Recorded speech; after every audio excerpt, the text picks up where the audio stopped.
लोकसभा आणि सर्व राज्यातील विधानसभा निवडणुकांमध्ये महिलांसाठी 33% आरक्षण ठेवण्याचा निर्णय केंद्र सरकारने घेतलाय। त्याबद्दलचं नारी शक्ती वंदन विधेयक गुरुवारी संसदेत चर्चेला येणार आहे। या विधेयकाला पाठिंबा दर्शवण्यासाठी कोल्हापुरात आज सर्वपक्षीय महिलांनी पदयात्रा काढली। नारी शक्तीचा विजय असो, मोदी सरकार जिंदाबाद अशा घोषणा देऊन महिलांनी या विधेयकाचं स्वागत केलंय। संसदेचं 3 दिवसांचं विशेष अधिवेशन 16 ते 18 एप्रिल या कालावधीत होणार आहे। या अधिवेशनात नारी शक्ती वंदन आणि मतदारसंघ पुनर्रचना या 2 महत्त्वाच्या विधेयकांवर चर्चा होईल। नारी शक्ती वंदन विधेयकाच्या आधारे लोकसभा आणि राज्यातील सर्व विधानसभा निवडणुकांमध्ये महिलांना 33% आरक्षण दिलं जाईल। पंतप्रधान नरेंद्र मोदी सरकारच्या या निर्णयामुळे महिलांमध्ये उत्साह आहे।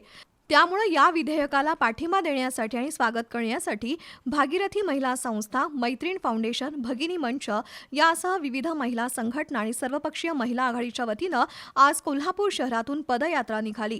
महापौर रूपाराणी निकम यांच्या नेतृत्वाखाली निघालेली ही पदयात्रा शहराच्या प्रमुख मार्गावरून फिरून छत्रपती शिवाजी महाराज चौकात आली। या ठिकाणी नारी शक्तीचा विजय असो, मोदी सरकारचा विजय असो अशा घोषणा महिलांनी दिल्या। पदयात्रा समारोपावेळी या विधेयकाच्या समर्थनासाठी सह्यांची मोहीम राबवण्यात आली। रीमा पालनकर, माधुरी नकाते, शरयू भोसले, शिवानी पाटील, अश्विनी वासकर, शारदा पोटे यांच्यासह विविध क्षेत्रातील महिला या पदयात्रेत सहभागी झाल्या होत्या।